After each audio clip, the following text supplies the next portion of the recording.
ராகுல் வந்து friendly rapport கிடையாது. அவர் வந்து மிரட்டுறார் திமுகவை. நான் விஜய் கூட போயிடுவேன், விஜயை நான் ஸ்ட்ரெங்தன் பண்ணிடுவேன். விஜயை ஸ்ட்ரெங்தன் பண்ணது மூலமாக கேரளாவில் அவருக்கு கொஞ்சம் கெயின் வரும். கேசி வேணுகோபால் இன்னொருத்தர் இல்லை முக்கியமான ஆள். கேரளா, ஆந்திரா, வெஸ்ட் பெங்கால் இந்த இடங்கள்லாம் நம்ம கெயின் பண்ணலாம் அப்படின்றது அவங்களுடைய இருக்கு. விஜய்க்கு மலேசியாவில் கூட ஆதரவு இருக்குது. மலேசியாவில் கூட இவங்க ஸ்ட்ரெங்தன் பண்ணலாம். அமெரிக்காவில் இருக்குது. ரைட்டா? விஜய்க்கு எவ்வளோ இருக்கோ அந்த அளவுக்கு அஜித்துக்கும் இருக்குது. எவ்வளோ இருக்கோ விஜய்க்கு அந்த அளவுக்கு அஜித்துக்கும் இருக்குது, ரஜினிக்கும் இருக்குது. ரைட்டுங்களா? எல்லா சினிமா ஸ்டாருக்கும் இருக்குது. நாளைக்கு சன்னி லியோன் வந்தால் கூட பெரிய அளவுக்கு கும்பல் கூடும். இவங்க இப்போ ஒருத்தர் செத்தான்ல சூரஜ் சேலத்தில், அவனுக்கு 200 ரூபாய் கொடுத்து தான் அனுப்பிச்சிருக்காங்க. கூட்டத்துக்கு போன்னு சொல்லிட்டு பாசம் கொடுத்து ஸ்ட்ரெங்த்தை காட்டுறதுக்கு 200-300 ரூபாய் கொடுத்து தான் அனுப்பிச்சிருக்காங்க. அந்த மாதிரி திரட்டினா நிறைய திரட்டலாம். அஜித்துக்கு எல்லாருக்கும். கமலஹாசனுக்கு கூடாத கூட்டமாக விஜய்க்கு கூடி போச்சு. ஸோ இவங்க அந்த மாதிரி ஒரு கல்ச்சரை ரெடி பண்ணி இவங்க கொண்டு வராங்க. இன்னொன்று பார்த்தீங்கன்னா, காங்கிரஸோட ஓட் பேங்க் நீங்கள் ப்ரூவன் ஒரு 4% சம்திங். இப்போ அது குறைஞ்சிருக்கும். திமுகவோட இருக்கிறதுனால தான் உனக்கு ஓட் பேங்க். நீ தனியாக நீ விஜயோட நின்று வந்தீங்கன்னா விஜயோடைய பர்சன்டேஜ் ஒரு 10%, 10 to 12% வச்சுக்கோங்களேன். அதோட ஒரு 2% சேரும். இன்னொன்று விஜய்க்கு அவங்க என்ன எதிர்பார்க்குறாங்க, விஜய்க்கு ஒரு மைனாரிட்டி ஸ்டேட்டஸ் இருக்கு, ஜோசப் அந்த ஸ்டேட்டஸ் ஸ்ட்ரெங்தன் ஆகும்னு எதிர்பார்க்குறாங்க. அவ்வளோதான். இது எலெக்ஷன் பேட்டிலில் திமுக சமாளிச்சுக்க போகுது. வணக்கம் நேயர்களே, நான் உங்கள் கார்த்திக். நம்முடைய சிறப்பு நேர்காணலில் மூத்த பத்திரிகையாளர் தாமோதரன் பிரகாஷ் இணைந்திருக்கிறார். அவரிடம் விரிவாக பேசலாம். வணக்கம் சார். வணக்கம் கார்த்திக் சார். சார், தமிழ்நாடு அரசியலில் திமுக காங்கிரஸ் கூட்டணியில் உள்ள குழப்பம் பரபரன்னே இருக்குது. காங்கிரஸ்குள்ளே என்ன தான் நடக்குது? இல்லை, காங்கிரஸ் இன்னைக்கு கேசி வேணுகோபால் வந்திருக்காரு. ஸ்டாலினை சந்திப்பார்னு சொல்லப்படுது. காங்கிரஸ் அது காந்தியோட கனவை ராகுல் காந்தி நிறைவேற்றிடுவார் போல இருக்குது. அதாவது காங்கிரஸை டிஸ்மேண்டில் பண்ணோம் அப்படின்றது காந்தியோட கனவு. அந்த காங்கிரஸுக்கு உயிர் கொடுத்து வச்சது திமுக. 10 MP, 18 MLAக்கள், ஒரு மேயரு, எல்லாமே உயிர் கொடுத்து வச்சிருக்கிறது திமுக. இன்றைக்கி 40 MPக்கள் இண்டி கூட்டணியில். அதுக்கு இருக்கிறதுக்கு காரணம் தமிழகத்தில் அவங்களுக்கு கிடைச்ச ஒரு மிகப்பெரிய வெற்றி. பாஜக கிட்டத்தட்ட மைனாரிட்டியாக நிதிஷ்குமாரையும் சந்திரபாபு நாயுடுவையும் டிபெண்ட் பண்ணி இருக்க வேண்டிய நிலைமைக்கு கொண்டு வந்தது தமிழ்நாடு கூட்டணி திமுக, ஸ்டாலின் தான். ஆனால் இவங்க ராகுல் காந்தி கூட்டணினா அவர் ஏதோ ஒரு சில்வர் ஸ்பூனில் சாப்பிட்டு மிகப்பெரிய இளவரசராக வளர்ந்த மாதிரி அவருக்கு ஒரு நினைப்பு.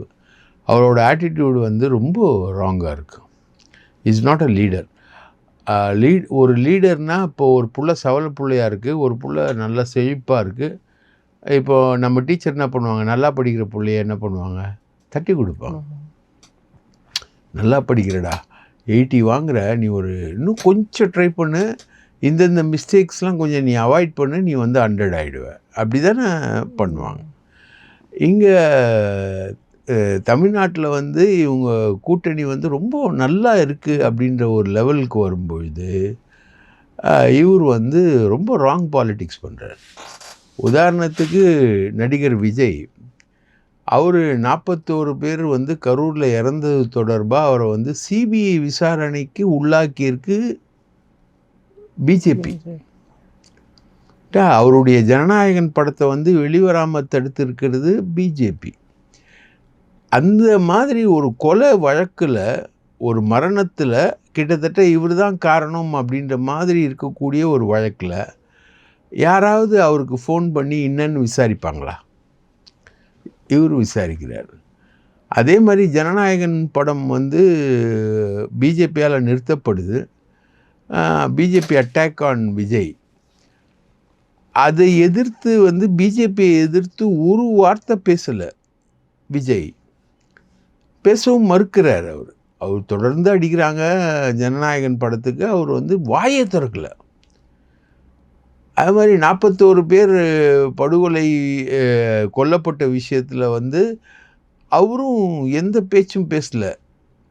ரைட்டுங்களா? அப்போது இவர் அவரை கூப்பிட்டு என்ன நடந்ததுன்னு ஆறுதல் இவர் சொல்கிறார். நீங்கள் திமுகவோட கூட்டணியில் இருக்கீங்க, திமுகவை ஒழிக்கிறது தான் என் வேலை, திமுகவுக்கும் தாவேக்காவுக்கும் தான் போட்டி அப்படின்னு சொல்லிக்கிட்டு இருக்கக்கூடிய விஜயை வந்து நீங்கள் கூப்பிட்டு நலம் விசாரிப்பீங்களா? விட்டா எடப்பாடிக்கு உடம்பு சரியில்லை, அவர் வந்து ஜலதோஷத்தில் படுத்திருக்காரு அப்படின்னா ராகுல் காந்தி கூப்பிட்டு நலம் விசாரிப்பாரா? இதெல்லாம் நீங்கள் அரசியலில் எதிர்பார்க்கவே முடியாது. இங்கே எப்படி அரசியல்னா தமிழ்நாட்டில் திமுககாரன் கல்யாணத்துக்கு அதிமுககாரன் போக மாட்டான், அதிமுககாரன் கல்யாணத்துக்கு திமுககாரன் போக மாட்டான், க்ளோஸ் ரிலேட்டிவாக இருந்தாலே போக மாட்டாங்க. அதுதான் அரசியல். இவர் அங்கேருந்துன்னு வேறு அரசியல் பண்ணுறாரு. அதே மாதிரி பிரவீன் சக்கரவர்த்தி அனுப்பி விஜயை மீட் பண்ணுறாரு. பிரவீன் சக்கரவர்த்தி வந்து விசில் அடித்தா ஆரம்பிச்சிருச்சு தமிழ்நாட்டில் தேர்தல்னு ட்வீட் போடுறாரு. தமிழ்நாடு அரசு வாங்கின கடன்கள் வந்து ரொம்ப மோசமாக இருக்குது, உத்தரப்பிரதேச அரசை விட தமிழ்நாடு அரசு வந்து மோசமாக இருக்குதுன்னு அவர் கருத்து சொல்கிறார் பிரவீன் சக்கரவர்த்தி. அது இல்லாமல் மாணிக்கம் தாக்கூர், நம்ம கரூர் எம்பி, இவங்க எல்லாருமே வந்து திமுகவுக்கு எதிராகவே பேசிக்கிட்டு இருக்காங்க. பிஜேபி எதிர்க்கிறத விட்டுட்டு டிஎம்கேவை சீன்றதையே வேலையாக வச்சுருக்காங்க. இது எல்லாமே யாரோட ஆசையோடு நடைபெறுது அப்படின்னு பார்த்தாங்கன்னா ராகுல் காந்தி. அப்போது இவர் வந்து இங்கே நல்லா இருக்குது இல்லையா, காங்கிரஸ் டிஎம்கே வந்து இங்கே நல்லா இருக்குது, உறவு நல்லா இருக்குது. அந்த உறவை செதுக்கிற மாதிரி ராகுல் காந்தியோடைய செயல்பாடுகள் அமையலை. அவர் வந்து பீகாரில் வந்து தேஜஸ்வி யாதவ் இதை விட நல்ல உறவு வச்சுருந்தார். சின்ன பையன், அவர் கிரிக்கெட்டரு, அவர் வந்து ராகுல் காந்தியை முழுசாக நம்பினார். பாரத் ஜோடோ யாத்திரையில் ராகுல் காந்தியோட சேர்ந்தே சுற்றினார். அவர் பெரிய அளவுக்கு சுற்றினார். காங்கிரஸ் வந்து அங்கே மறுபடியும் வந்துடுன்ற மாதிரி ஒரு இமேஜ் வந்து பெரிய அளவுக்கு அங்கே இருந்தது. அவர்கிட்ட 70 சீட்டு கொடு அப்படின்னு கேட்டு கடைசி வரைக்கும் அந்த கேட்ட சீட்டுகளில் வேட்பாளர்கள்லாம் போடாமல் தேஜஸ்வி யாதவ் போட்ட சீட்டுகள் எல்லாம் போட்டி வேட்பாளரை போட்டு ஒரு தொகுதியில் வந்து தேஜஸ்வி யாதவ் வேட்பாளரை ஆதரிக்கல, காங்கிரஸுக்கு வேட்பாளர் இல்லைன்ற உடனே சுயேட்சை வேட்பாளரை ஆதரிச்சு கடைசி வரைக்கும் ஒரு 60க்கு மேலே சீட்டு வாங்கிட்டு 5 சீட்டு மட்டும் ஜெயிச்சு தேஜஸ்வி யாதவ் வந்து முதலமைச்சர் வேட்பாளர்ன்றதை கூட இவங்க அறிவிக்கலை. தேஜஸ்வி தான் முதலமைச்சர் அப்படின்றத வந்து இவங்க அறிவிக்கலை. இத்தனைக்கும் அந்த பையன் வந்து முழுக்க முழுக்க ராகுல் காந்தி ஜெபமே படிச்சுக்கிட்டு இருந்தான். அவனை வந்து அப்படியே முதுகில் குத்தி தோக்கடிச்சு பீகாரில் வந்து பிஜேபி வர்றதுக்கு காரணம் யாருன்னு கேட்டிங்கன்னா ராகுல் காந்தி. இப்போ தேஜஸ்வி யாதவை முதுகுல குத்துன மாதிரி ஸ்டாலினை அண்ணன்னு சொல்லிட்டு ஸ்டாலினையும் முதுகுல குத்துற மாதிரியான பிஹேவியரை ராகுல் பண்ணுறாரா? ஆனால் ஸ்டாலின் வந்து தேர்ந்த அரசியல்வாதி, தேஜஸ்வி மாதிரி ஏமாற தயாராக. தேஜஸ்வியை பார்த்துட்டாங்கல்ல, தேஜஸ்வியை எப்படி முதுகில் குத்துனாங்கன்னு பார்த்துட்டாங்கல்ல, ஸ்டாலின் உஷாராயிட்டார். அவர் என்ன பண்ணுறாரு, இவங்கெல்லாம் பிரவீன் சக்கரவர்த்தி வந்து ஆதவ் அர்ஜுனா கிட்ட 3 கோடி ரூபா வாங்கினதாக ஒரு செய்தி இருக்குது சமூக ஊடகங்களில். அவர் வந்து அவருக்கு ஒரு வீடே வந்து ஆதவ் அர்ஜுன் வந்து வாங்கி கொடுத்துருக்காரு, பிடிஆர் பழனிவேல் தியாகராஜன் வீட்டுக்கு பக்கத்தில். இல்லை, இதெல்லாமே வந்து உங்களுக்கு பிடிஆர் பழனிவேல் தியாகராஜன் வந்து இதில் திமுகவில் கருப்பு ஆடி யாருன்னா பிடிஆர் பழனிவேல் தியாகராஜன். இது எப்போ தெரிஞ்சதுன்னா ஸ்டாலினுக்கு, அவர் என்ன பண்ணுறாரு, கனிமொழி அனுப்புகிறார் டெல்லிக்கு. கனிமொழிகிட்ட ராகுல் பேசுகிறாரு. கனிமொழி சொல்கிறாங்க, ஆட்சியில் பங்கு அதிகாரத்தில் பங்குலாம் தமிழ்நாட்டில் ஒத்து வராது, 80 அந்த மாதிரி ஒரு பேக்ட் போட்டு ஒர்க் பண்ணும்போது தான் வந்து திமுக தோல்வி அடைஞ்சது, பேக் ஃபயர் ஆகிடுச்சு. அதுலேருந்து வந்து ஆட்சியில் பங்கு அதிகாரத்தில் பங்கு வந்து ஏடிஎம்கே வந்து தரலை அப்படின்னு சொல்கிறாங்க. ஏடிஎம்கே கூட தர தயாராக இல்லை. அமித்ஷா வந்து பேசுகிறாரு, என்டிஏ கூட்டணின்னு பேசுகிறாரு. அதை மாற்றி எடப்பாடி என்டிஏ கூட்டணி அப்படின்னு மாற்றி பேசுகிறாரு, கமா போடுறாரு அப்படின்னு பேசுகிறாங்க கனிமொழி. அப்போது ராகுல் கேட்குறாரு, பிஜேபி வந்து 12 ஸ்டேட்டில் கவர்மெண்ட் வச்சுருக்கு, நாங்கள் வந்து ஒரு 4 ஸ்டேட்டில் கவர்மெண்ட் வச்சுருக்கோம், தெலுங்கானா, கர்நாடகா, ஹிமாச்சல் பிரதேஷ், அதுக்கப்புறம் ஜார்க்கண்ட். இந்த மாதிரி இடங்களில் தான் நாங்கள் கவர்மெண்ட் வச்சுருக்கோம். இந்த கவர்மெண்ட் வச்சு நாங்கள் எப்படி ஒரு அகில இந்திய கட்சியை சமாளிக்க முடியும்? ரைட்டுங்களா? நீங்கள் வந்து ஆட்சிக்கு வரீங்க, ஊழல் பண்ணுறீங்க. இது ராகுலோட ஸ்டேட்மெண்ட். ஊழல் பண்ணுறீங்க, ஊழல் பண்ணிவிட்டு 13% வந்து நீங்கள் எடுத்துக்கிறீங்க. கட்சி நிதி, நீங்கள் உங்கள் நிதின்னு நீங்கள் எடுத்துக்கிறீங்க. அதுக்கப்புறம் 4% மந்திரிகளுக்கு கொடுக்குறீங்க, 1% மாவட்ட செயலாளர்களுக்கு கொடுக்குறீங்க. இவ்வளவும் கொடுக்குறீங்களே, காங்கிரஸுக்கு ஏதாவது கொடுத்துருக்கீங்களா? ராகுல் கேட்குறார். காங்கிரஸுக்கு ஏதாவது கொடுத்துருக்கீங்களா?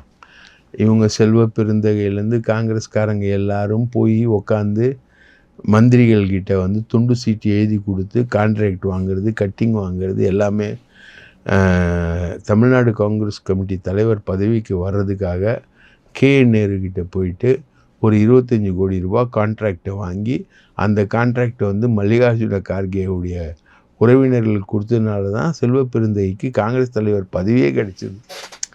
இவங்க வாங்கிறதுலாம் தெரியல ராகுல் காந்திக்கு. நீங்கள் காங்கிரஸுக்கு ஏதாவது கொடுத்தீங்களா? சரிங்க, இப்போ கொடுக்கல, 10 வருஷம் மத்திய அரசில் இருந்தீங்களே, அப்போ ஏதாவது கொடுத்தீங்களா? எங்களுக்கு காங்கிரஸுக்கு ஏதாவது கொடுத்தீங்களா? தயாநிதி மாறன் மட்டும் யூபி தேர்தலப்போ ஏதோ ஒரு கொஞ்சம் அமௌண்ட்டு கொடுத்தாரு. மற்றபடி டிஆர் பாலு, ஆர் ராசா எல்லோரும் மந்திரியாக இருந்தீங்களே, நீங்கள் கேட்ட இலாக்காலாம் கொடுத்தோமே, 10 வருஷம் நீங்கள் இருந்தீங்களே, கொள்ளை அடிச்சிங்களே. நீங்கள் மட்டுமா கொள்ளை அடிச்சிங்க? பாமக அடிச்சது, மதிமுக அடிச்சது, எல்லாரும் அடித்தாங்க. ஊழல்லாம் பண்ணிங்க. உங்கள் மேலே பல ஊழல் குற்றச்சாட்டு வந்தது. ராஜாமெல்லாம் 2Gலாம் வந்துச்சு. இதெல்லாம் நீங்கள் தானே அனுபவிச்சிங்க. ஆனால் காங்கிரஸுக்கு என்ன கொடுத்தீங்க நீங்கள்? அதனால தான் இப்போ நாங்கள் வந்து ஆட்சியில் பங்கு கேட்குறோம், அதிகாரத்தில் பங்கு கேட்குறோம். இதை நீங்கள் கொடுக்கணும் அப்படின்னு சொல்கிறது யார்? ராகுல் காந்தி. அப்போது தான் ஸ்டாலினுக்கு புரிஞ்சுது, இது வந்து சாதாரண பாம்பு கிடையாது இது. ரைட்டுங்களா? இவர் வந்து ஏடிஎம்கே பிஜேபியோட மோசமாக பேசுகிறாரு. இந்த இன்புட்டெல்லாம் வந்து கொடுத்தது யாருன்னு பார்த்திங்கன்னா, முன்னாடி நம்ம பிடிஆர் பழனிவேல் தியாகராஜனும் பிரவீன் சக்கரவர்த்தியும் பேசின ஆடியோ டேப் ஒன்று வந்து ஏற்கனவே வெளியில் வந்து பிடிஆர் பழனிவேல் தியாகராஜன் சாதாரணமாக பேசினது வந்து இவர் ஆடியோ பண்ணி பண்ணுறார். இப்போவும் இவர் வீடு வாங்கியிருக்கிறது பிடிஆர் பழனிவேல் தியாகராஜனுக்கு 3வது வீடு தான் வாங்கியிருக்காரு. யார்? பிரவீன் சக்கரவர்த்தி. இந்த ஆடியோ டேப் வந்தோடனே டிஎம்கே கோபம் ஆயிடுச்சு. கோபமானோடனே நான் வந்து சாதாரணமாக பேசினதை வந்து ரெக்கார்ட் பண்ணிட்டாங்க அப்படின்னு. பிடிஆர் பழனிவேல் தியாகராஜனுக்கு என்னென்னா, அவங்க தாத்தா தான் சிஎம் இருந்தார், பிடி ராஜன். திமுகன்றது அவரோட கட்சி, அவரோட ப்ராப்பர்ட்டி. அதை வந்து ஸ்டாலின், கலைஞர், உதயநிதிலாம் ஹைஜாக் பண்ணிட்டாங்க. இதுதான் பிடிஆரோட கான்செப்ட். ரைட்டுங்களா? அந்த கான்செப்டை வச்சு நீங்கள் உட்காந்துக்கிட்டு இவரை கூட்டிகிட்டு வந்ததே ஸ்டாலின் பண்ண தப்பு. அதுக்கப்புறம் வந்து இவர் வந்து பிரவீன் சக்கரவர்த்தியோடு சேர்ந்து இந்த வேலை. நாட் ஓன்லி பிரவீன் சக்கரவர்த்தி, சவுக்கு சங்கர், இவங்கெல்லாம். சவுக்கு சங்கருக்கு அவரோட பிஏ ஒருத்தர் இருக்கார், அருண்னு ஒருத்தர். அவர் வந்து எப்போ பார்த்தாலும் ஃபினான்ஸ் பண்ணுவார். சவுக்கு சங்கருக்கு சுப்ரீம் கோர்ட் கேஸுக்கு எல்லாத்துக்குமே ஃபினான்ஸ் பண்ணது பிடிஆர் பழனிவேல் தியாகராஜ். ரைட்டுங்களா? இன்னும் சில திமுக இவ்வளோ பெரிய அலிகேஷன் வைக்கிங்க, டிஎம்கே சைடில் பிடிஆர் இன்னுமே ஒரு ரெஸ்பெக்டட் பொசிஷனில் தானே வச்சுருக்காங்க. அது அவருடைய ஃபேமிலிக்கு கொடுக்கக்கூடிய ரெஸ்பெக்ட். ஸோ இந்த அலிகேஷன்லாம் வந்து பிரவீன் சக்கரவர்த்தி மூலமாக ராகுலுக்கு போயிருக்கு.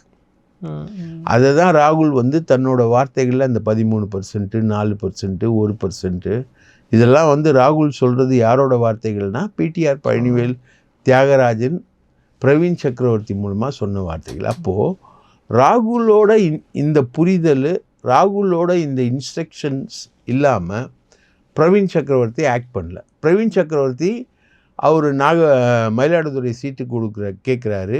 இந்த டேப்பு வெளியானதுனால டென்ஷனான திமுக வந்து அவருக்கு சீட்டு கொடுக்கல. அதுக்கப்புறம் வழக்கறிஞர் சுதாவுக்கு சீட்டு கொடுத்து அவங்கள ஜெயிக்க வைக்கிறாங்க மயிலாடுதுறையில். அந்த கோபம் வந்து அப்படியே இருக்குது. யாருக்கு? பிரவீன் சக்கரவர்த்திக்கு. அவர் வந்து ஒரு மயிலாடுதுறை பிராமணர்.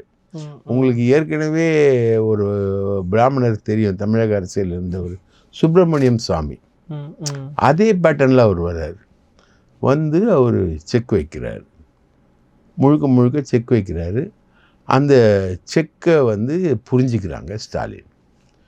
சரி, இது வந்து ராகுல் விளையாடுற விளையாட்டு, இது ஏற்கனவே இவர் பீகாரில் விளையாண்ட விளையாட்டு. ஏன் வந்து இப்போ நம்ம சொல்லுவோம் இல்லையா, ஒருத்தன் வந்து ஃபிட் தேரவே மாட்டான் அப்படின்னா, நான் ஃபுல்லாக தண்ணி அடிக்கிறான்ப்பா, அவன் எங்கேப்பா தேருவான் அப்படின்வால. அதே மாதிரி இந்த கிரிமினல் கேரக்டர் வந்து ராகுலுக்கு இருக்குது. ரைட்டுங்களா? இவங்கெல்லாம் நம்மளை ஏமாற்றி சம்பாதிச்சுட்டு போகிறாங்க அப்படின்றது ராகுலுடைய அசம்ஷன். ஆனால் வேற இவங்க தான் வந்து நம்மளை நிற்க வைக்கிறாங்கன்றது புரியல. ரைட்டுங்களா? எல்லாரும் அரசியல்னால் சம்பாதிப்பாங்க, போகிறாங்க வர்றாங்க, விஷயங்கள் இருக்குன்னு வச்சுக்கோங்க. ஆனால் இவங்க தான் வந்து நம்மளை நிற்க வைக்கிறாங்க, பொலிட்டிக்கலாக நிற்க வைக்கிறாங்க அப்படின்றது அவருக்கு புரியல.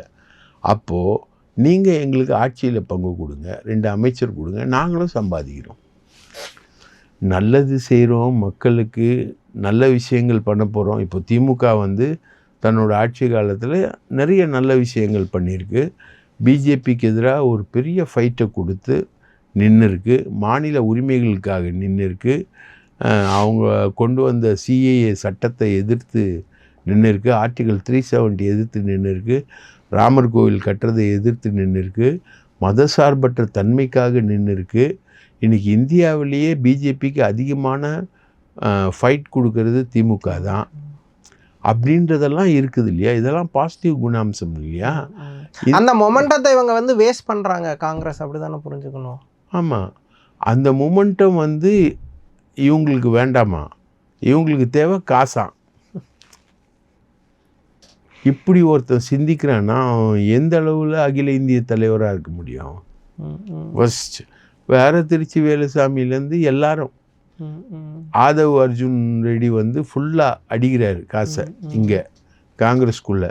அப்பாவும் பேசுகிறான், ஜோதிமணி பேசுது, ஒரு எம்எல்ஏ ஃப்ரம் காங்கிரஸ் கன்னியாகுமரி அவர் பேசுகிறாரு, எல்லாருமே பேசுகிறாங்க. நேற்று மட்டும் 40 பேர் கையெழுத்து போட்டு ராகுலுக்கு மடல் அனுப்பியிருக்காங்க. தாவேக்காவோட கூட்டணி வேணும் அப்படின்னு மடல் அனுப்பியிருக்காங்க. அப்போது இது எல்லாமே வந்து ஆர்கஸ்ட்ரேட்டட் பிளான் பண்ணுறாங்க. இந்த பிளானிங்க்கு பேசிக் காரணம்னா ராகுல் விஜய்க்கு அனுப்பின மெசேஜ். ராகுல் வந்து விஜய் கூட ஒரு ஃப்ரெண்ட்லி ரேப்போ மெயின்டைன் பண்ணதுனால இவங்க எல்லாரும் விஜய் கூட போகலாம் அப்படிங்கிற ஒரு முடிவை நோக்கி வந்துட்டாங்களா? அப்படி இல்லை, ராகுல் வந்து ஃப்ரெண்ட்லி ரேப்போ கிடையாது. அவர் வந்து மிரட்டுறார் திமுகவை, நான் வந்து விஜய் கூட போயிடுவேன், விஜயை நான் ஸ்ட்ரெங்தன் பண்ணிடுவேன், விஜயை ஸ்ட்ரெங்தன் பண்ணுறது மூலமாக கேரளாவில் அவருக்கு கொஞ்சம் கெயின் வரும். கேசி வேணுகோபால் இன்னொருத்தர், இல்லை முக்கியமான ஆள், கேரளா, ஆந்திரா, வெஸ்ட் பெங்கால் இந்த இடங்கள்லாம் நம்ம கெயின் பண்ணலாம் அப்படின்றது அவங்களுடைய இருக்குது. விஜய்க்கு வந்து மலேசியாவில் கூட ஆதரவு இருக்குது, மலேசியாவில் கூட இவங்க ஸ்ட்ரெங்தன் பண்ணலாம், அமெரிக்காவில் இருக்குது. ரைட்டா? விஜய்க்கு எவ்வளோ இருக்கோ அந்த அளவுக்கு அஜித்துக்கும் இருக்குது. எவ்வளோ இருக்கோ விஜய்க்கு அந்த அளவுக்கு அஜித்துக்கும் இருக்குது, ரஜினிக்கும் இருக்குது. ரைட்டுங்களா? எல்லா சினிமா ஸ்டாருக்கும் இருக்குது. நாளைக்கு சன்னி லியோன் வந்தால் கூட பெரிய அளவுக்கு கும்பல் கூடும். இவங்க இப்போ ஒருத்தர் செத்தான்ல சூரஜ் சேலத்தில், அவனுக்கு 200 கொடுத்து தான் அனுப்பிச்சிருக்காங்க கூட்டத்துக்கு போன்னு சொல்லிட்டு, பாசை கொடுத்து ஸ்ட்ரெங்த்தை காட்டுறதுக்கு 200-300 கொடுத்து தான் அனுப்பிச்சிருக்காங்க. அந்த மாதிரி திரட்டினா நிறைய திரட்டலாம் அஜித்துக்கு எல்லாருக்கும். கமலஹாசனுக்கு கூடாத கூட்டமாக விஜய்க்கு கூடி போச்சு. ஸோ இவங்க அந்த மாதிரி ஒரு கல்ச்சரை ரெடி பண்ணி இவங்க கொண்டு வராங்க. இன்னொன்று பார்த்தீங்கன்னா, காங்கிரஸோட ஓட் பேங்க் நீங்கள் வந்து ப்ரூவன் வந்து ஒரு 4% சம்திங், இப்போ அது குறைஞ்சிருக்கும். ரைட்டா? திமுகவோடு இருக்கிறதுனால தான் உனக்கு ஓட் பேங்க். நீ தனியாக நீ விஜயோட நின்று வந்தீங்கன்னா விஜயோடைய பர்சன்டேஜ் ஒரு 10%, 10 to 12%ன்னு வச்சுக்கோங்களேன். அதோட ஒரு 2% சேரும். இன்னொன்று, விஜய்க்கு அவங்க என்ன எதிர்பார்க்குறாங்க, விஜய்க்கு வந்து ஒரு மைனாரிட்டி ஸ்டேட்டஸ் இருக்குது ஜோசப் விஜய். அந்த ஸ்டேட்டஸ் ஸ்ட்ரெங்தன் ஆகும்னு எதிர்பார்க்குறாங்க. அவ்வளோதான். இது வந்து எலெக்ஷன் பேட்டிலில் வந்து திமுக சமாளிச்சுக்க போகுது. ரைட்டா? இப்போ பிஜேபி 18%, ஏடிஎம்கே 20%, ரெண்டும் சேர்த்தா 38%. ரெண்டும் சேர்த்து வந்தால் அப்படி தானே வரும். அது இல்லாமல் வரப்போகுது போலிங்கில் இருக்காது, கண்டிப்பாக இருக்காது. அது வேற மாதிரி வரும். வேற மாதிரி ஒரு விஷயம் என்பது வரும். பிஜேபியை முழுக்க முழுக்க பாஜகவுக்கு எதிரான டாக்டிக்கல் லைனில் ஸ்ட்ராங்காக இருக்கக்கூடிய ஒரு கட்சி. அப்போ அந்த கட்சியை எப்படி பண்ணுற? இதனால தான் அகிலேஷ் யாதவும் மம்தா பானர்ஜியும் காங்கிரஸை தூக்கி போட்டான். ராகுல்கிட்ட கொஞ்சம் உஷாராகவே இருக்காங்க அவங்க ரெண்டு பேருமே உஷாராக இருக்காங்க. ராகுல் ஏன் ஜெயிக்கலை, ராகுல் ஏன் இந்திய பிரதமர் ஆகலைன்னா ராகுலோட இந்த கேவலமான புத்தி.